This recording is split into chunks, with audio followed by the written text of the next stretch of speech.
తెలంగాణలో బీఆర్ఎస్ ఎమ్మెల్యేలు party మారడాన్ని high court ప్రశ్నిస్తూ స్పీకర్కు సంబంధించిన అంశంలో కొన్ని గైడెన్స్ ఇవ్వడం అనేది ఆశించదగినదే, ఆహ్వానించదగినది. అయితే స్పీకర్ డిస్క్రిషన్ కూడా ఉంటున్న పరిస్థితుల్లో స్పీకర్ ఏ విధంగా స్పందిస్తారు అది అనేది చూడాల్సిన అవసరం ఉంది. కాంగ్రెస్ పార్టీగా రాజ్యాంగబద్దంగా చట్టపరంగానే నిర్ణయాలు ఉంటాయి. డెఫినెట్ గా ఈ రోజు ఇమ్మీడియట్ గా హైకోర్టు స్పందించడాన్ని కూడా స్వాగతిస్తూనే గతంలో కూడా ఇలా స్పందిస్తే బాగుండేదని ఒక ఆలోచన ఉంది. గతంలో కాంగ్రెస్ పార్టీ మర్జర్ కొరకు ప్రయత్నం చేసిన క్రమంలో ఏ విధంగా జరిగిందనేది.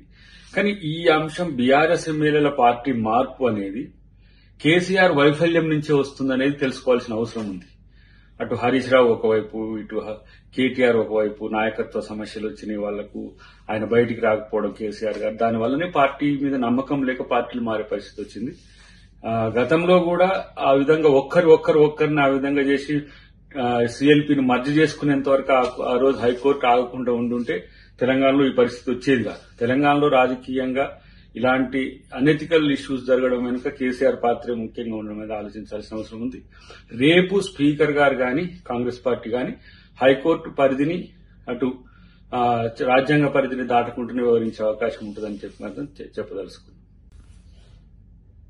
తెలంగాణలో బీఆర్ఎస్ ఎమ్మెల్యేలు పార్టీ మారడాన్ని హైకోర్టు ప్రశ్నిస్తూ స్పీకర్కు సంబంధించిన అంశంలో కొన్ని గైడెన్స్ ఇవ్వడం అనేది ఆశించదగినదే, ఆహ్వానించదగినది. అయితే స్పీకర్ డిస్క్రిషన్ కూడా ఉంటున్న పరిస్థితుల్లో స్పీకర్ ఏ విధంగా స్పందిస్తారు అది అనేది చూడాల్సిన అవసరం ఉంది. కాంగ్రెస్ పార్టీగా రాజ్యాంగబద్దంగా చట్టపరంగానే నిర్ణయాలు ఉంటాయి. డెఫినెట్ గా ఈ రోజు ఇమ్మీడియట్ గా హైకోర్టు స్పందించడాన్ని కూడా స్వాగతిస్తూనే గతంలో కూడా ఇలా స్పందిస్తే బాగుండేదని ఒక ఆలోచన ఉంది. గతంలో కాంగ్రెస్ పార్టీ మర్జర్ కొరకు ప్రయత్నం చేసిన క్రమంలో ఏ విధంగా జరిగిందనేది.